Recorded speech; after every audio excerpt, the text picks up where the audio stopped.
Alright, hello everyone.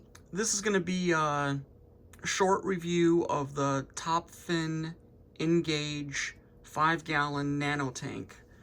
I've only had it set up for a couple weeks now, but I'd like to do a little review and point out what I like about it and what I don't like about it. The main reason why I got this tank is because I like the false background. As you can see, you can't see the heater or the filter really.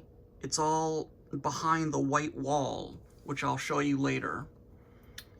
I got this tank at PetSmart. I believe they're the only ones who sell it because they sell Top Fin equipment. It was on sale for $39, which basically I think that's their price that they always sell it at. They keep it on sale to make you think that you're getting a good deal. This is a male betta fish. He's blue and red, and it looks like he's loving the tank. He builds bubble nests all the time. He loves the floating log.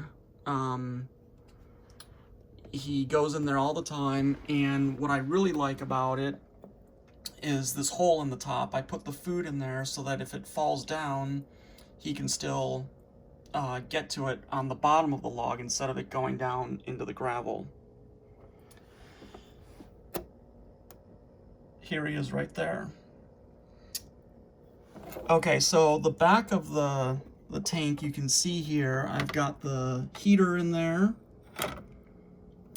and the initial filter cartridge that came with it. I plan on switching that out later with just some kind of sponge filter, I believe. I'd also like to pose a question to everybody. I put a pack of bio balls in here inside some pantyhose, which I heard was a good idea. So I'd like to get some comments on that. The cool thing about this tank too is this quick water change feature, which I think is pretty cool. You lift this up, it stops the flow, you turn it, push back down, and you can do a quick water change. I think it's very convenient. I have aquarium substrate in here, the Caribbean Sea, I believe, is what it's called. I'm starting to develop some brown algae spots, as you can see on this Amazon sword plant. And I'd like to get some comments on that, on how to get rid of those spots. You can see he was just in the log just now.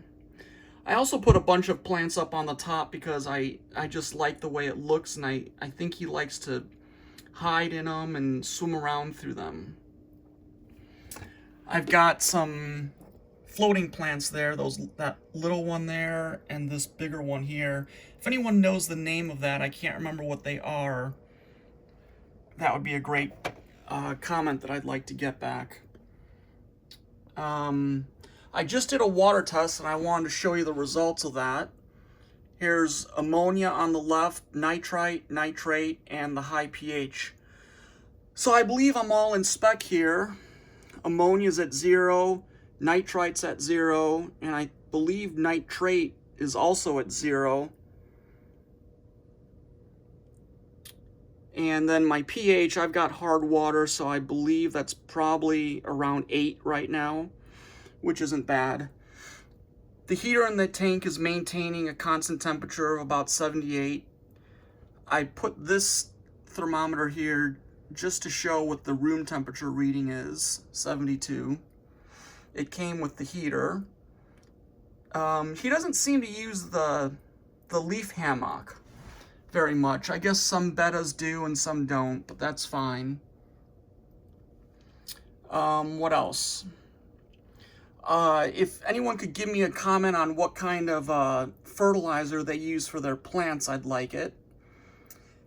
The two things that I don't like about the tank are the lighting, which you can see is not very great. So eventually that'll probably burn out and I'll have to make a piece of plexiglass, and then I'll just buy a light to go over the top that has some better lighting, probably for better plant growth. And then the pump in the back there, I don't believe you can get a replacement pump for it, so I'm not sure what I'm going to do if that ever dies. But I like the aesthetics of this tank. I love the way it looks. I wanted to get the one with the false back because I want to be able to look at the tank from all sides. There's other kinds of tanks that have the false back, but it's a false side. It's on the side here, and I don't like how it blocks the side. I like to have that back in the rear instead of on the side. I also have these large leaves. I didn't realize how large they were going to be, so I folded them and bent them over to make a little cave for the fish to go into. I haven't put anything else into the tank yet, and I'm thinking about getting a snail at some point, and I'd like somebody's comments on whether they would recommend a nitrite snail or a mystery snail. I've heard the nitrite is more recommended snail for bettas because they don't have long antennae, which the betta could nip at or chew. Oh, the plants here, the ones with the long, slender leaves here, I'd like to know if anyone knows the name of that plant. I forgot to ask also at the pet store what those plants were called.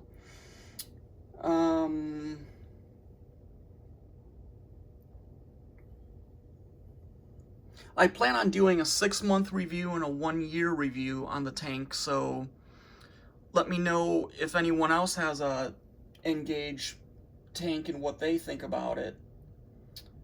Thanks a lot for watching.